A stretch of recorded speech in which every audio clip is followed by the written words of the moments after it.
Good afternoon, everyone, and welcome to today's installment of Lunch Bites with Steve and Jane, one of our favorite programs here at the United States Capitol Historical Society. My name is Sam Holliday, and I'm the Director of Operations and Scholarship here, and it's my pleasure to welcome you. We really appreciate that you take the time to spend an afternoon with us here as we learn about a different chapter of Washington, D.C. It's now my absolute pleasure to introduce the President and CEO of the United States Capitol Historical Society, Jane L. Campbell. Jane? Thank you very much, Sam. We appreciate your work behind the scenes to make this all happen, and thank you very much for your work to make the scholarship available to the public. That really is one of the critical roles of the Capitol Historical Society. We are charged by Congress when we were commissioned to tell the story of the Capitol and the people who work in the Capitol in a way that would inspire an informed patriotism. And heaven knows we need that in these days. So we are grateful, as always, for the members and supporters of the Capitol Historical Society who make these webinars and all of our work possible. So thank you. If you are a member, thank you. If you aren't a member, no time like the present to join up. Our tour guide, and we talk about him all the time, and a lot of you, I'm sure, are repeat visitors, but Steve Livengood has been offering tours of the Capitol and the Capitol Hill neighborhood for over 50 years. He has an encyclopedic knowledge of the area, the development, and how the Capitol and the Capitol Hill neighborhood represent the hopes and dreams of this country. And we are so honored to have him on our team and on our staff. And so today, we are going to look at one of the investors in the Capitol Hill neighborhood named James Greenleaf. And Steve has aptly named this talk, James Greenleaf, would-be superhero or hustler? One can also ask that question about many real estate developers. And so Steve, take us on a walk through history and tell us about James Greenleaf. We remind people, write your questions into the Q&A and we'll incorporate your discussion in the dialogue. Steve, take it away. Okay, James Greenleaf. I thought it would be interesting to take this character. I knew very little about him until I started reading our book, Creating Capitol Hill, and he's controversial. He is widely regarded as being somebody who helped ruin the development of the city of Washington. But as I looked at his career, I have a different perspective on him. And so I wanted to share with you the evidence that I have and my approach, and see if we can lay out an alternative to that evaluation of him. There's a Greenleaf neighborhood in Washington. I'll show you some pictures of it, but that's where I live. It's on the waterfront. It was intended to be one of the most prominent locations in Washington, but is only sort of now really coming into its own. Greenleaf's Point is the location of Fort McNair in downtown Washington. I think it used to be the headquarters of the Army. At any rate, it's a very prominent fort. I think it's in fact the oldest fort still in use in the United States. We have a King Greenleaf Recreation Center, which is where I vote. We have Greenleaf Gardens housing, and there used to be a Greenleaf Public School. This is the location. You see Greenleaf's Point down at the bottom there. That's where Fort McNair is. The next green arrow up is where the location of the Recreation Center. The yellow is the Greenleaf Gardens, and the Greenleaf School used to be where the gray arrow is. This is the Recreation Center, and this is where this is for our neighborhood there in Southwest. Here's some signs about it. It's really pretty extensive. And then these are the Greenleaf Gardens housing development. It's under renovation, and probably the one on the top is going to be torn down in the next few years, but the one on the bottom, the high rise, will remain and other buildings will be built. But this all recognizes the fact that Jane Greenleaf was dominant in this neighborhood. This is the old Greenleaf School, and on the right is an old map. That green arrow shows you where the school was. There in Southwest. On the right down at the bottom, you can see it says Boatyard, and that is where the river is. And then this is N Street at the bottom, and 4th on the right there. This is what it looks like now. This is where the Greenleaf School was. This is the east tower of the Tiber Island development, which is where I live. So who was Greenleaf? Why is the whole area named after him? Sounds like he was a tree hugger of some kind, right? There's a clue. Environmental Protection Agency was founded in the Greenleaf neighborhood right across the street. And maybe he was its first administrator. But the EPA was founded in 1970, and Greenleaf had died in 1843, so that's not going to work. So let me explain. This is the L'Enfant map. This is a later edition from 1818, but this shows what L'Enfant had laid out. And down at the bottom, you can see is the neighborhood. This is the area that was on that map, and the area we're talking about is right in here, but this is Fort McNair down here. And you can see the reason why this seemed prominent is that people would be arriving up the river where I'm moving the pointer here. They might go this way to get to the port, or they might go up the Potomac this way. But if you arrived in Washington, this is what you were going to see first. And L'Enfant had established that they would put a battery there of weapons to defend the city. While I'm at it, this is the Capitol here. You can see all the streets coming out of that, and the White House is over here. So it is this neighborhood in Southwest which is known as the Greenleaf neighborhood. And there's a reason for its being prominent. The first big sale of lots in Washington was in 1792, but the map wasn't ready. Most of the streets were marked only with stones at the corners of the streets. The streets themselves were not laid out. The lot lines were not marked at all. There was a shortage of surveyors and no money to pay the surveyors, which is why there was a shortage.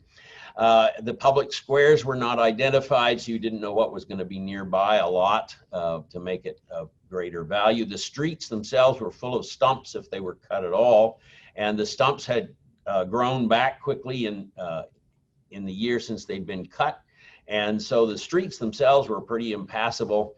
The sale itself was poorly advertised, only advertised in a few U.S. cities, whereas it was foreigners that we needed to be getting to invest. There was rushed timing on it because they needed the money badly, and then it turned out to be bad weather on the day they had established. So it's a disaster. There's no money. They were expecting to use the money from the sale to develop the city, and that didn't sell. There were no local workers available to work. There were lots of field slaves in the area, some very experienced at construction, but with bricks and not with stone. And the later sales, when they tried again, also failed. There wasn't even any trust that any government center would ever be built. Under the Articles of Confederation, the Congress had identified a new capital location on the Delaware River above Trenton, New Jersey, but then they didn't appropriate any money, and it never happened. So nobody really trusted that this one's going to happen either. But they got contributions from Maryland and Virginia to build this city, but it wasn't even enough to pay the surveyors. So into this situation steps our would-be hero, James Greenleaf. He is young, he is handsome, he is rich, he is self-made, he's ambitious, and he is well-connected. He was only 28 in 1793. He was handsome and very popular with the ladies, as we'll see. He was rich, he didn't bother going to college. He set up a trading company in Philadelphia and was a millionaire by the age of 23. He was self-made. He had spent 4 years in Amsterdam selling and trading American bonds and stock in the Bank of the United States, and he brought his money back as credit with the Dutch bankers, who were the best in the world at that time. He was ambitious. He wanted to be in the room where it happens, and he was well connected, as we will see. Now, I'm not going to try to say his name in French, but this is the original of Greenleaf in French, and they were Huguenots. They'd come as refugees to England in 1572. They prospered there. They transliterated their name to Greenleaf, and settling in Newburyport, Massachusetts in 1635. That's James' great-great-grandfather. So he'd been around a while. His father, William Greenleaf, was a prosperous merchant in Boston and a member of the Committee of Correspondence, so he was a patriot. He was elected sheriff of Suffolk County, Massachusetts, which was one of the most prominent offices at that time. And he's the one who proclaimed independence on the 4th of July, 1776, from the balcony of the old State House in Boston. James was the 12th of 15 children. One sister married Thomas Dawes, who was on the governor's council. One sister married Nathaniel Appleton, who was a minister and one of the trustees of Harvard College. One sister married William Cranch, the nephew of Abigail Adams, and one sister married Noah Webster that we'll hear about later. James's father retired and moved the family to New Bedford, Massachusetts in 1781 when James was only 16. In 1788, James moved to Philadelphia. We don't know much about what happened in the meanwhile and why he didn't go to college. But he moves to Philadelphia in 1788 and sets up a partnership import business with offices in Philadelphia and New York City, and goes to Amsterdam to begin to make connections. Now, it happens that John Quincy Adams, to whom he is related, was in Amsterdam and made note of how extravagant James Greenleaf was. Greenleaf rented a mansion in Amsterdam and threw great parties. He returned to the United States with lots of friends and connections, but he received a letter from a prominent Dutch banking family. The letter came from the Baroness, and I've listed all of her names there, and she is pregnant. As I said, James is handsome and popular with the ladies, but he's also a gentleman in the best sense of the word, and so he rushed back to Holland. In the meanwhile, there's no baby, and she tells him that there's been a miscarriage, but he married her anyway. She was with a prominent banking family in Amsterdam, and he begins selling U.S. bonds, and this is when he makes his money. Within 4 years, he has $1 million. That is $1790. That's not current ones. That is a lot of money. In 1793, he's even appointed the U.S. consul in Amsterdam. But the upstairs maid tells him that the pregnancy was fake. There wasn't one in the first place. Meanwhile, they have 2 children, but they're mutually unhappy in this marriage.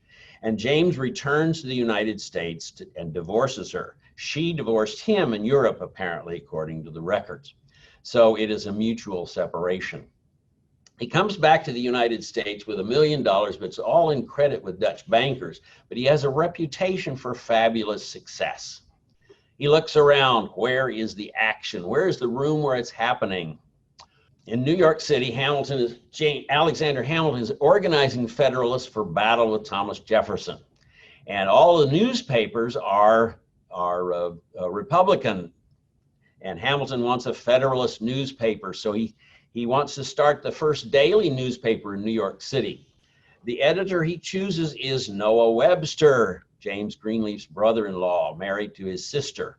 And the financier is James Greenleaf. Noah Webster also has a pet project. He wants to write an American dictionary.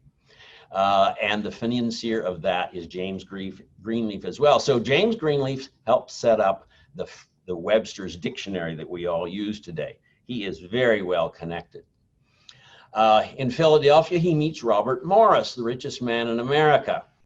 He has an arrangement with Marie Antoinette. Her husband has lost his head, and so they're gathering some land to move the whole French court to America in north central Pennsylvania. Greenleaf invests for $100,000 in that development. I'm sorry, 100,000 acres in that development. And the Virginia Yazoo Company is set up to sell land in western Georgia, which actually later became the state of Mississippi. And that leads to the case of Fletcher versus Peck, if you know that one, a very famous John Marshall case. But Greenleaf is getting connected in all of the big projects. He is making money hand over fist. He's got a golden touch, and he is getting richer and richer.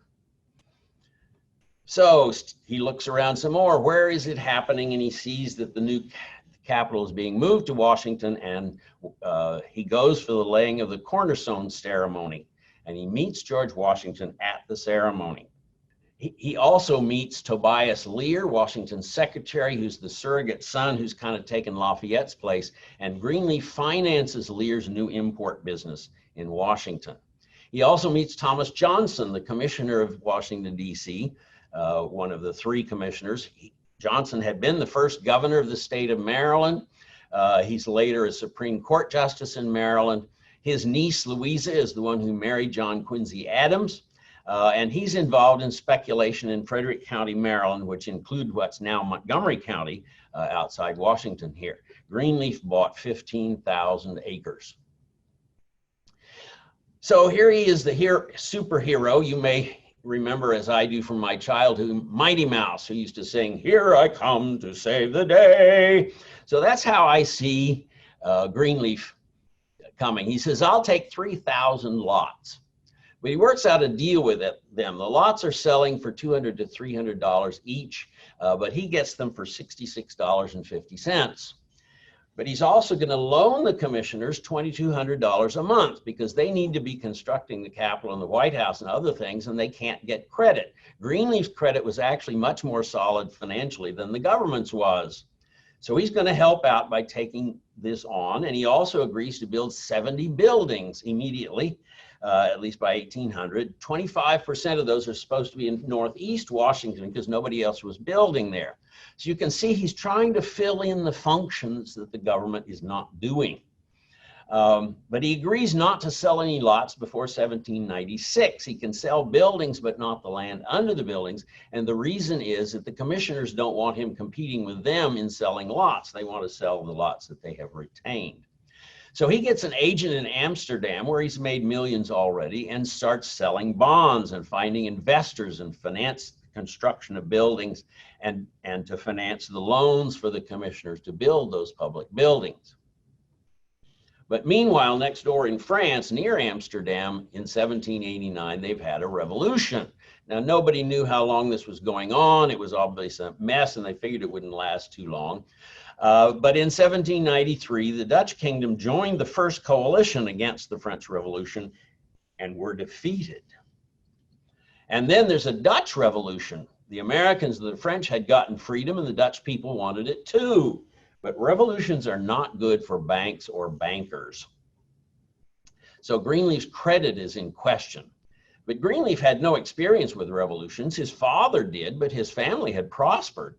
He would have thought it would be all over shortly. He would just ride it out. This would give him a chance to make better deals in the market slump.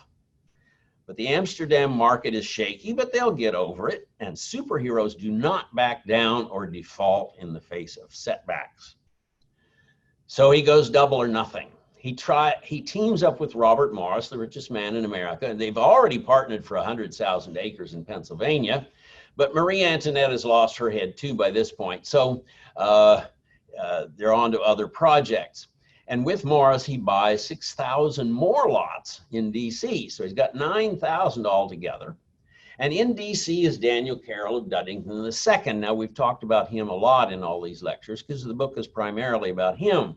He owned most of Southwest, which was on that map that I showed you, as far as Washington Monument and the site of the Capitol, and in Southeast and Northeast as far as 3rd Street. Carroll himself is quite young and has inherited the land. L'Enfant had famously torn down Duddington's house because it had been put up where L'Enfant wanted to put an avenue. Duddington's father was known as Charles Carroll of Duddington, but he's dead by this point. And he's not to be confused with Charles Carroll of Carrollton, who had been responsible for Duddington II's estate while he was a child. And not to be confused with Charles Carroll of Annapolis or Charles Carroll the settler or Daniel Carroll of Duddington I, the grandfather, or Daniel Carroll of Rock Creek, the commissioner. The Carrolls had the problem. They couldn't seem to name their sons anything except Charles and Daniel. And so they get very confused. Carrollsburg was laid out by the father, Charles Carroll of Duddington, and he sold lots to his relatives and friends, but no substantial buildings had been built there. Carrollsburg precedes the choice of this area as being the capital.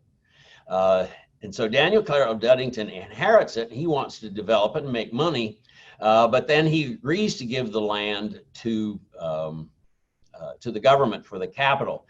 And the streets in Carrollton did not align with L'Enfant's plan, but the owners, his relatives, agreed to trade their lots for the equivalent in L'Enfant's lots, since they hadn't built the buildings there anyway. But that made all their titles questionable. Greenleaf comes in to help Duddington, as he had helped Noah Webster and Robert Morris and Tobias Lear and Thomas Johnson. So he takes 650 of those lots in Carrollsburg. Now here, this is an overlay of the two maps of Carrollsburg and L'Enfant's map. The two orange arrows, this one at the top and this one down at the bottom, show you the angle of the streets of Carrollsburg as originally laid out. So all those angled squares like this one are the way they were before, but L'Enfant wants the streets to be straight with the compass, and so they've got to trade. But you can see how confusing it was. And just to show you where it is, that green square is where the current new DC Stadium is. You can see the river there, the Eastern Branch Channel, but that gives you an idea of the issues that they had over the titles to all of these lots. But to be helpful, Greenleaf has bought 650 of them from Daniel Carroll. Now, Daniel Carroll has a relative named Notley Young, and he owns the rest of Southwest. He owned what's the current location of the wharf development that's putting Southwest on the map again. He owned Fort McNair and the James Creek Marina that kind of defined his property, and the entire Potomac waterfront in Southwest. He had a mansion up at 9th and G Southwest, which is now the freeway exit to 7th Street. Greenleaf had bought 1,000 lots from Notley Young and decides to build here first. And the reason for that is what I showed you on the map. Now, Duddington himself was building up on Capitol Hill, and Thomas Law had joined him in doing that. There were Georgetown proprietors who owned the land over near the White House and near to Georgetown. So, but Greenleaf wants an area that's going to be his own. And so he chooses this area. Here's the map again. And you can see down at the bottom here, this red arrow is Greenleaf's Point, and then James Creek is in there as well. The Capitol is here, the white arrow, and this is Tiber Creek. Up here is the White House. So it is this area down here that is known as Greenleaf, because Greenleaf is the one that developed it. He's the one that saw the potential of this area, as opposed to the Capitol area where Carroll and Law were working, and this up here where the Georgetown proprietors were. So he thinks this is going to be prominent, and he's going to be able to control the area. So he's taken all these lots. And here you can see the arrival route again. This is the reason why this is prominent, is because this is the way people are going to arrive, and he thinks this area should develop first.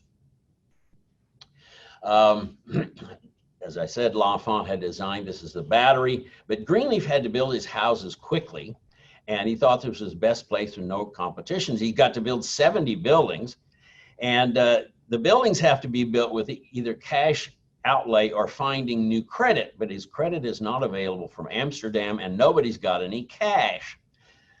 So he only needs to start the buildings to qualify for his responsibility under his agreement to purchase all this land and show activity.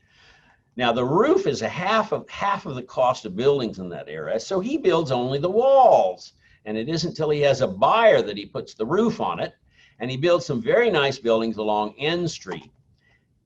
We know he built 20 buildings without roofs just in Carrollsburg. Now this is a painting that was done about 1798 showing Greenleaf's Point. You can see there's no fort here, there's no battery. This is looking from the point up the waterfront along over here. And these are the buildings. Now it shows them with roofs, but at least several of them did not have roofs. In fact, the majority did not. But you can see it's a rather bucolic looking place. This is the White House over here, and Georgetown further along. So this is what it looked like to the artist George Beck at that point. Now the arrow there is pointing to that one building there, and we think that that is what is known now as the Thomas Law House. We don't know for sure, but most likely that's what is shown here.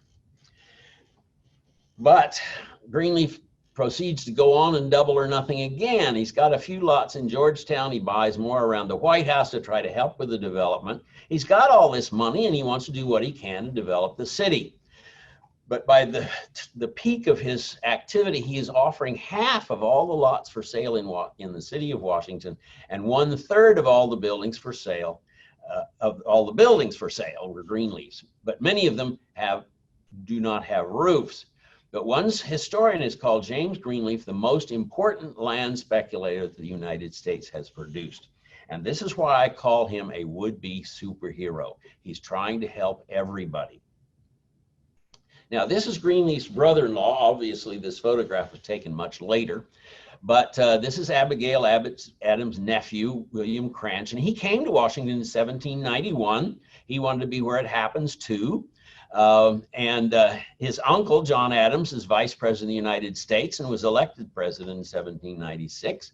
And he sets up to practice law and help Greenleaf with these development projects. In 1801, his uncle, John Adams, appointed him as the first judge in the new Federal Circuit Court for Washington, D.C. He's only 32. Now, this makes him one of those midnight judges that we read about in history that John Adams appointed on February 28th, just a few days before Thomas Jefferson took office. And that becomes the case of Marbury versus Madison. Marbury was one of the other appointed judges, and John Marshall decides that decision, and it goes down in history. So these people are quite definitely involved in where it's happening. But Cranch went on to have a distinguished career. Jefferson actually elevated Cranch to the chief judge of the DC Circuit, and he became the reporter of decisions for the Supreme Court as a judge, kind of combined functions there. He edited and published the reports on decisions in the DC courts, both civil and criminal. He was the first law professor at Columbia College that became George Washington University. He lectured on his lecture on law, the first one given in Washington, was attended by the President of the United States, his cousin, John Quincy Adams. Cranch's daughter married William Greenleaf Eliot, the poet and the relative of James Greenleaf. And Cranch was the great-grandfather of the poet T.S. Eliot. So the connections continue. Cranch had a house on Capitol Hill where the Russell and Dirksen buildings are today. And the circuit court actually met in the Capitol itself, and Cranch was the chief judge. Now, this is a house across the street from the Thomas Law House, which is called the Duncanson Cranch House. I have not been able to find the information about this, but it's pretty obvious these were built by Greenleaf, and probably his brother-in-law lived there at least for a while. That's a double house, and probably Duncanson, who was a contemporary of Thomas Law's, lived in the other half of it. That house still exists in Southwest Washington. And over here, you can see this old photograph. This is the Harbor Square apartments being constructed, and they're going to be surround this house that sits kind of in the middle of it. You can see up here that it's connected with that building. So these things still exist in the neighborhood there in Southwest. Now, Noah Webster is the other brother-in-law. He's the new newspaper editor. And Greenleaf actually lived with the Websters in New York City when he wasn't traveling. But Greenleaf loves to party just as he did in Amsterdam. And at Webster's house in 1794, after less than a year of living there, he gives one too many parties and Webster kicks him out. Even though Greenleaf has financed Webster's newspaper, apparently it was sufficient that they had a falling out. So Webster comes to Washington and helps Thomas Law decide to come to Washington as well. He'd met Law in New York through Robert Morris. Thomas Law is a rich man. His fortune is made in India. They have a lot in common, Greenleaf and Law. Thomas Law married Martha Washington's granddaughter, Eliza, and he's developing his own house on Capitol Hill. but it's not ready yet. So he puts a roof on one of Greenleaf's houses, and that is what is now known as the Thomas Law House. Greenleaf needs to refresh his credit a bit, so he sells Thomas Law 300 lots at $300 each. He bought the lots 1 year earlier at $80 each. So you can see he's making money with it. Law has established his Greenleaf has established his credit by having Law take over some of his debts. So you can see they're helping each other out, and they're both quite rich, and things are happening for them. But here's Robert Morris on the left here, and John Nicholson is a third partner with Greenleaf and Morris in something called the North American Land Company. As their credit got overextended and none of their projects were really successful in making money, they began to loan each other money to cover their debts and co-signed each other's notes. And finally, they decided to put it all into one big pot. Their land in New York, in Pennsylvania, in Washington, D.C., and in Georgia, as I mentioned. Things are getting shaky. In Philadelphia, however, Greenleaf needs a place to live, so he buys the mansion and estate of John Penn, the former proprietor, William Penn's son. The estate had been expropriated by the state because John Penn was a loyalist, and they sold it at a bargain price to James Greenleaf. He also buys the townhouse of Philemon Dickinson, the Revolutionary War general, who was a senator from New Jersey, but decided he didn't want to do that anymore. And so he's got this mansion in Philadelphia, the townhouse and an estate, and Greenleaf throws more parties. By this point, he's worth $5 million in 1795 money, which would be the equivalent of about $1.5 billion in the 21st century. But it's all in land and stock. He doesn't have any cash, and he defaults on his first payment to the commissioners. This is trouble. So Morris and Nicholson loan each other the money to buy Greenleaf out of the North American Land Company to protect their interests from seizure. And Morris hires an agent in Europe to sell the lots, but there is no success. They try to get more partners. They try to get Alexander Hamilton through the Webster connection, but Hamilton says no. They do enlist Philip Livingston, the New York patroon, but he gives a mortgage on some land, but it turns out that the land title had specified that it could not be mortgaged, so it's an illegal transaction. And in this process, Greenleaf loses his country estate and his Philadelphia mansion to a sheriff's sale, and in March, but by March 1797, he has enough cash and credit to buy back into the North American Land Company, but he needs $2,200 a month to give to the commissioners in Washington. And by October 1797, he is thrown into debtor's prison.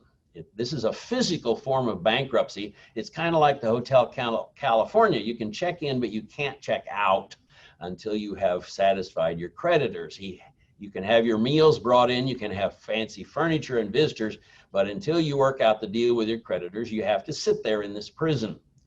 In 1798, in February, just a few months later, Robert Morris himself also went to debtor's prison. There was no federal bankruptcy law, and since all these projects are spread across a lot of states, you have to take bankruptcy state by state, and Greenleaf did that. And by August 1798, he gets to leave the prison because he has settled with his creditors sufficiently. But no more parties. Nobody's going to be fooled. And this is a big change in Greenleaf's life. In the summer of 1799, Nicholson also went to debtor's prison, and he died there the next year in 1800. So here we are back at this bucolic Greenleaf's neighborhood with the George Beck painting. And I want to describe to you the situation here in Washington. Oliver Wolcott, the Secretary of the Treasury, came to Washington in 1800 to prepare for the transfer of the government from Philadelphia. And he took time on the holiday to write to his wife describing what he found. Greenleaf's Point, he said, presents the appearance of a considerable town which has been destroyed by some unusual calamity. There are at Greenleaf's Point 50 or 60 spacious houses, 5 or 6 of which are occupied. Some by vagrants and a few by decent working people, but there are no fences, gardens, or the least appearance of business. This place is about 1.5 miles south of the Capitol. So that's a description we have of Greenleaf's footprint at that point here in Washington. Now here are the houses in the neighborhood. Over on the left here is the Thomas Law house, which Law never owned and only lived in a few months, but it's the last remaining property connected with him. So it is there in Southwest, and you can see there's some scaffolding there. They were working on it, and it is about to become a private home again. This is Wheat Row, which is in the next block, and these are 4 houses in a row here,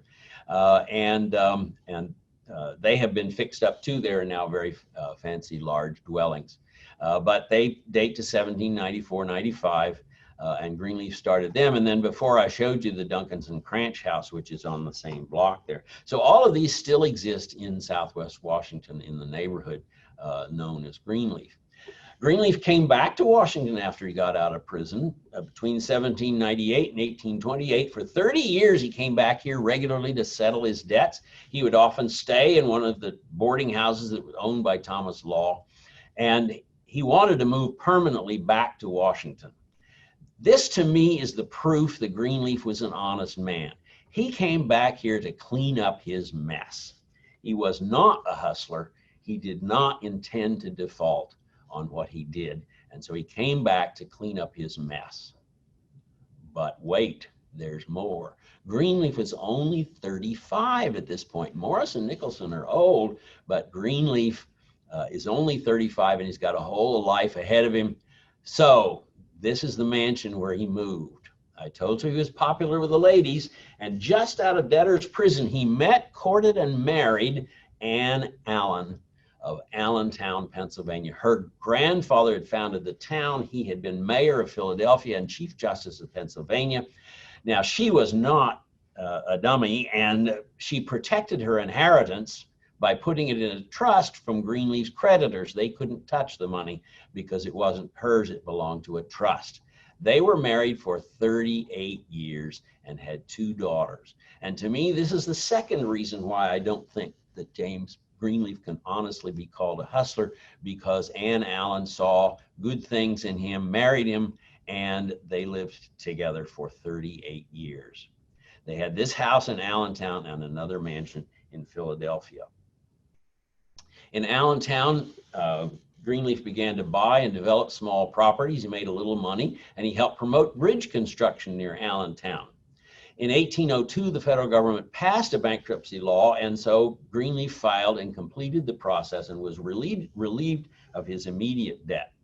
By 1807, Philadelphia is their primary residence, and in 1816, we have a letter from Anne saying that James wants to move to Washington, but she wants to stay in Allentown. We know that in 1828, they spent the summer at one of Washington's houses on North Capitol Street that we talked about a few weeks ago. And in 1830, they spent Christmas in Washington with the Cranches, but Anne still preferred Allentown. This is the house that James built here on Capitol Hill in 1831. I showed this as part of a previous lecture, but we didn't talk too much about it. They build near the Cranches house. It's on property that is owned by one of the Dutch investors that Greenleaf had attracted to Washington. And so this was his home. And this is a photograph of it in 1860, long after he died. Greenleaf still owned many properties worth millions, and he spent his time displacing squatters and clearing his titles. He had a country place here in Washington, north of Florida Avenue. That's puts it outside the city of Washington at that point.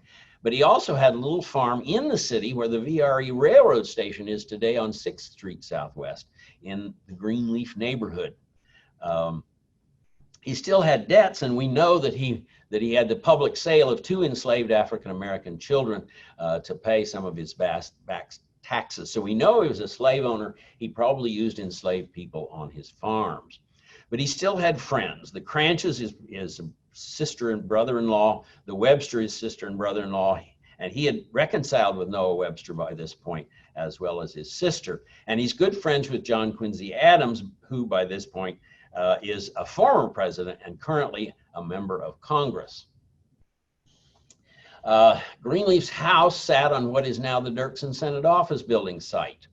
He died there in September 1843, the day after his sister died, just a few houses away. But no more parties. He spent most of his time reading, and when he died, he had 2,612 books. That is a big library by anybody's standard. And he had done settlements with most of his property.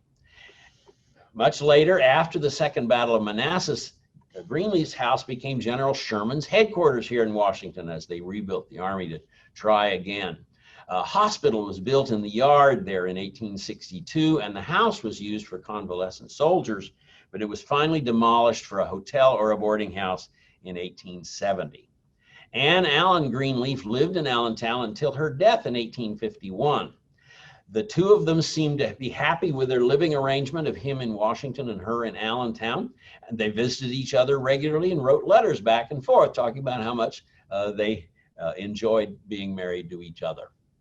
So here he is, the would-be superhero. He was a speculator. He was a seducer. He was accused of fleecing the proprietors and being a hustler. But is he a hustler or a hero? Most authors seem to call him a hustler. But I think he had real ties to the Amsterdam bankers. He wanted to help the United States as he had helped Hamilton and Webster. It fits right into the pattern of his life, and it was never his intent to deceive anybody. His previous activities had been wildly successful, and so there was no reason for him to suppose he was going to fail this time. And he couldn't predict the Dutch Revolution or Napoleon, so he continued and doubled down. After debtor's prison, as I said, he came back to Washington. He stayed here. He cleaned up his mess and was debt-free later on in his life. Not every superhero is successful. We just don't read about the ones that failed. That's why people don't know much about James Greenleaf. He tried harder than anybody else. The whole time was only 3 years that he spent at all of this, a very short time. And in that time, he became the biggest promoter of city development, half of all the lots for sale and a third of all the buildings that were for sale. So he understood what was needed to meet the government's timetable. He did more than anybody else, including the government itself for that period. He loaned commissioners the money that the government would not or could not give them. And I think he was the most important land speculator that the United States has produced, at least in that era. So here it is, Greenleaf's Point, named after him, this beautiful painting from George Beck. And now we understand a little bit more about both sides of James Greenleaf. So do you have any questions? We have several questions, Steve. Let's start with the picture you've used. Appears to be a Gilbert Stuart portrait. Yes. Do you know anything about what were the circumstances of when that was painted and who commissioned it and where is it now? Okay, the painting still exists, and it was commissioned by Greenleaf, 1795. Everybody who's anybody got their portrait done by Gilbert Stuart in that era, and so Greenleaf himself got it. And I think I intended to say all that earlier, so thanks for the question. I could go back and look and see where it is now, but it still exists. Great, great. And you talked about the multiple relationship of Greenleaf to T.S. Eliot and all those other folks. Is there a relationship between him and John Greenleaf Whittier, who was also a poet? Yes, yes. It was another branch of the Greenleaf family. My understanding, the relationship is not that close as it is with T.S. Eliot. But okay. It is the Greenleaf family, and they were very prominent in Boston. Okay. Now let's talk about this little farm in the Southwest that he had. Do you know, did he grow crops? Were there animals? I mean, what was the deal? Apparently it was crops. It might have had some animals, but I think it was quite small. But he sold vegetables and so forth from it it was an investment, but he also got food for his household there, grown there. But of course, he had the garden on Capitol Hill as well. Now, you talked about debtor's prison, and we've heard about that story over and over again. Was there a particular spot? I mean, where was the debtor's prison the same as the criminal prison, or were they two different places? How did that work out?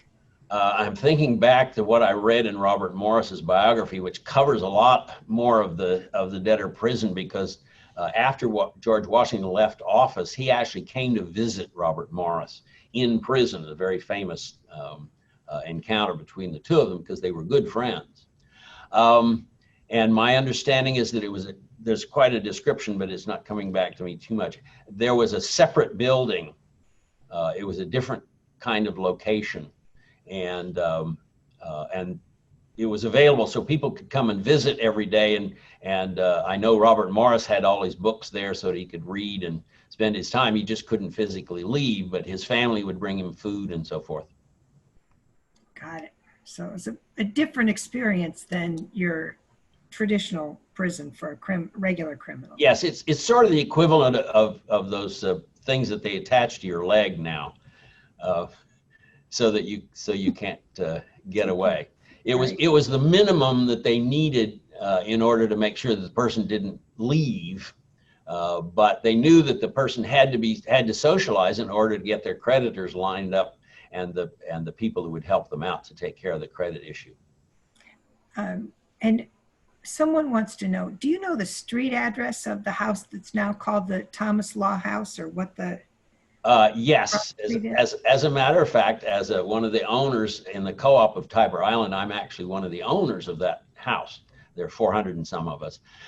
But it is the extension of 6th Street. It actually used to be on 6th Street Southwest, but 6th Street has been cut off now a block away. But it is at the corner of 6th and N Southwest. It's right on the waterfront. There's a new park there on the other side of the former 6th Street. There is Eleanor Holmes Norton Park now, which is new and paid for by the developers of the wharf development there. And so the setting of that house now is stunning. Cool. And we're right up coming on our time, and so here's the perfect last question. Do you know where Greenleaf got buried and his wife? I believe he's buried in Congressional Cemetery. Okay. And Alan, that's right. I think he's buried in Congressional Cemetery, and Anne is buried in. She was buried in Allentown, but they moved the cemetery, so they are still separated. Interesting. And as always, our listeners are something special. The actual street address of the Law House is 461 N Street Southwest. So we always learn something from our listeners, and we thank you, Steve, for your care and concern and the knowledge that you have. I think we now have a different perspective on James Greenleaf and the role that he played in the development of this community. And thank you very much for sharing that. We are grateful for all those of you who have tuned in with us. Please make sure to share this opportunity with your friends, neighbors, and colleagues around the world. People can come from anywhere. We're grateful for your support, and we look forward to seeing you next week at our Scholar series, and again at our Lunch Bite, where we learn about prohibition. Thank you very much. Stay tuned for the next adventure. Thanks, Steve.